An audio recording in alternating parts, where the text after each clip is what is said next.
Ma'am, thank you for your time. Can you just highlight the initiative here at Table Mountain this morning on the back of, still in the midst of rather, the tourism season here in Cape Town? Right, well, we're right in the middle of a bumper tourism season in Cape Town and the Western Cape. And today we're highlighting a collaboration between the Western Cape Government and the City of Cape Town. We're bolstering law enforcement on the mountain so that visitors, whether they're local or foreign, can enjoy the wonderful nature offerings as well as all the attractions that we have here in Cape Town and the Western Cape. Yeah, but some concerns from some of the hikers that it's only now during peak season when we do expect more tourists and people on the mountain that there's this heightened security feature here. Can you just explain what will play out throughout the rest of the year? Sure. So over the next 18 months from the provincial government side, we'll be bolstering the city's law enforcement unit for trails and pathways on the mountains to make sure that we have consistent presence and can make sure that everybody that's visiting our mountains can have a wonderful and safe hike. We're also collaborating with sand parks as well as Table Mountain National Parks and of course civil society groups. All together we can make sure that our mountain is safe. Can you tell us a bit about the finances, how much money was put behind this initiative? So over the next 18 months from the provincial government side, we're adding 4 million rand to the tourism and law enforcement unit. The reason why this is so important is because more tourists mean more jobs. We know that for every 100 foreign visitors, 2 local jobs are created.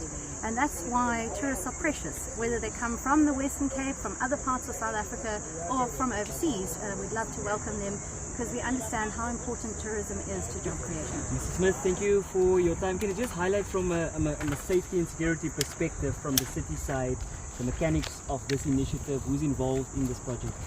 So I do want to tie into what Mireille Wenger said about the heightened security business. You asked if it is only now tourism season and why at some point there was an additional investment. That started because of something that changed in August. After August, and I think it coincides with a very large release of parolees that hit our streets, a large number of those found their way into tented camps and structures, and we saw a sudden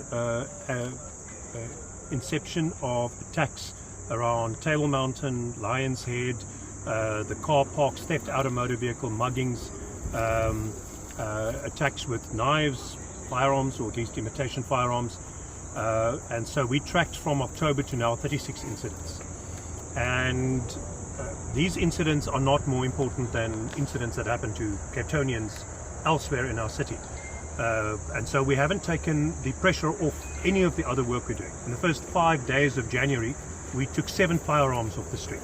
So we've done solid and consistent work with our LEAP officers, with Metro Police in the areas of the city where crime is a serious threat, and by doing so over the last 3 years we've managed to reduce our murder rate while the rest of South Africa has increased. And that's an important point to make. These initiatives are not coming at to the detriment of other parts of the city, because that narrative will be placed out there by some. What did happen is that we have had a tourism unit all along, which was a partnership with the provincial government, which they are busy expanding. And in the interim, we took officers that came out of the training college and we deployed them here instead of where they were going to go to various CBDs. And we said that that would last until March. Mireille Wenger is making sure, and the provincial government is making sure, that by the time those go on to their deployments where they are meant to be, that the substitute officers are here, which they are funding, for which we are very grateful, and which will make sure that these interventions are consistent. We've also, through this, reinstated the Table Mountain Safety Forum. We appealed to SAPS to rejoin that structure, and Sandparks.